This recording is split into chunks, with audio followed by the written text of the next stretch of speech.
Hello, everyone. Welcome to Celsius 233, your go-to place for fiction book summaries. Today, we will explore the depths of The Magic Shop by H.G. Wells. The Magic Shop is a short story written by H.G. Wells, first published in 1903. Known for his science fiction and fantasy works, Wells delves into the mysterious and whimsical in this tale. The story follows a father and his young son, Jip, as they encounter a magical shop in London, a place that is far more extraordinary than it first appears. The narrative explores themes of wonder, the boundary between illusion and reality, and the innocence of childhood. Plot summary. Jip had always been an extraordinary boy, his eyes wide with wonder at the world around him, and he found magic in the simplest of things. His father often indulged this fascination, but he never expected it to lead them to a place like the Magic Shop. They had passed the shop many times, its window filled with enticing displays, magic balls, vanishing coins, and other curious trinkets. Yet for some reason, it had always seemed just out of reach, almost like a mirage in the busy streets of London. But on this particular day, Jip's excitement was uncontainable, and he tugged at his father's hand, leading him straight to the door of the peculiar shop. Inside, the shop was dimly lit and narrow, the air filled with the scent of old wood and mystery. The place was a treasure trove of curiosities. There were crystal spheres that seemed to pulse with their own light, magic fishbowls that promised to make anything disappear, and mirrors that distorted reflections in the most marvelous ways. A papier-mâché tiger stood behind the glass counter, nodding its head in a mechanical yet strangely lifelike manner. Jip's eyes shone with excitement, but his father felt a shiver of unease pass through him. Then, as if conjured from thin air, the shopman appeared behind the counter. He was an odd-looking figure, sallow-skinned with one ear larger than the other and a chin that resembled the toe cap of a boot. His fingers were long and nimble, like those of a magician.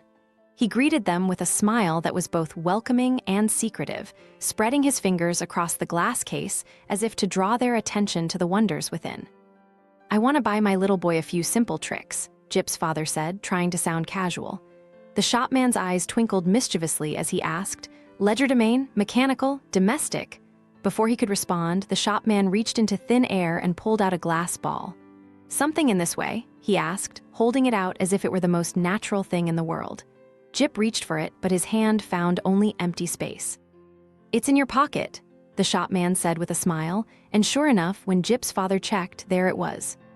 The shopman produced more glass balls from unexpected places. His elbow, the back of his neck, even his mouth. Each time, Jip watched with wide-eyed fascination while his father felt a growing sense of disquiet. There was something unnervingly real about this magic. It wasn't just tricks or illusions.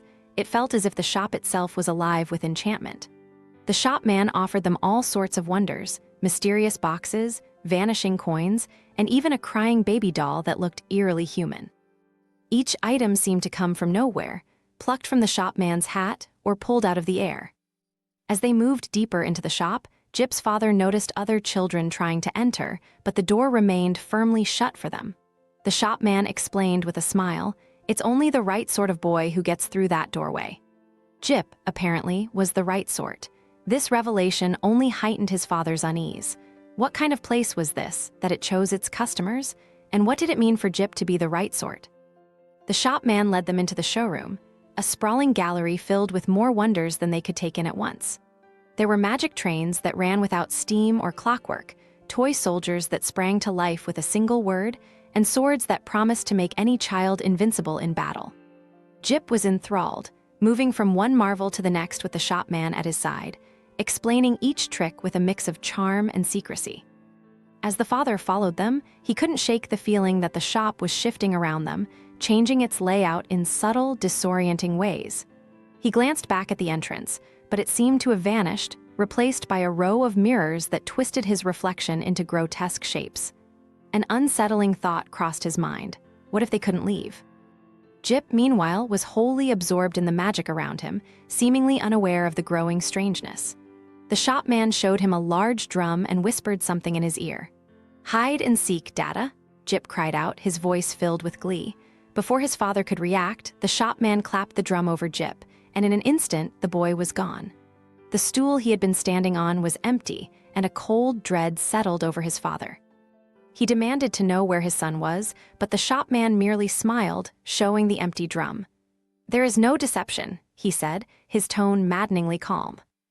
Panic surged through him, but when he tried to grab the shopman, the man slipped away effortlessly, opening a door that led into darkness. He followed, plunging into the black void, only to collide with something solid. The world shifted around him, and suddenly he was back on Regent Street, blinking in the sunlight. There was no sign of the shop, just the familiar storefronts of the picture shop and the place with the incubator chicks. A small voice brought him back to reality. "Dada," Jip called out, standing just a few feet away, clutching 4 neatly wrapped parcels in his arms. He seemed unharmed, his face lit up with the satisfaction of a child who had just been on the grandest adventure. His father stared at him, then at the street where the shop had been, but there was nothing unusual to be seen. The shop had vanished without a trace. They hailed a cab and made their way home in silence.